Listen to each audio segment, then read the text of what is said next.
उत्तर प्रदेशातील बरेलीमध्ये पैशाच्या व्यवहारावरून झालेल्या वादातून एका निवृत्त पोलीस अधिकाऱ्याच्या मुलाला बेदम मारहाण करून त्याची हत्या करण्यात आली।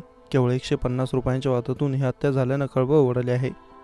अरुण शर्मा असं मृत व्यक्तीचं नाव असून दारू प्यायल्यानंतर अरुण आणि त्याचा मित्र राहुल या दोघांमध्ये पैशावरून वाद झाला होता।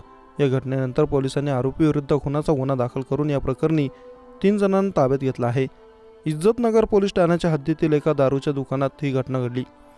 इज्जतनगर पोलीस ठाण्याच्या हद्दीत 2 मित्रांमध्ये झालेल्या किरकोळ वादानंतर एका मित्राने दुसऱ्या मित्राची हत्या केली। हत्येमागील कारण केवळ 150 रुपये असल्याचं सांगण्यात येत आहे। मृत अरुण शर्मा उर्फ बाबा हा इज्जतनगर पोलीस ठाण्याच्या हद्दीत राहत होता आणि निवृत्त पोलीस अधिकाऱ्याचा मुलगा होता। तो त्याचा मित्र शुभम चौधरी याच्यासोबत दारू पिण्यासाठी गेला होता।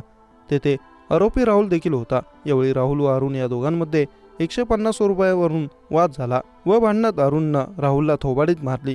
कोयत्याने वार करून त्याला संपवलं। अरुणने थोबाडीत मारल्यानंतर राहुल त्याला म्हणाले की तू इथेच थांब, मी तुझा बदला घेणारच। त्यानंतर अरुण आणि त्याचा मित्र शुभम चौधरी हे दोघे घरी गेले। घरी पोहोचल्यानंतर अरुण पुन्हा घरातून बाहेर आला असता वाटेत त्याला राहुल व त्याच्या इतर मित्रांनी गाठून अरुणवर कोयत्याने वार केले। या हल्ल्यात तो गंभीर जखमी झाला व त्याचं जागीच निधन झालं।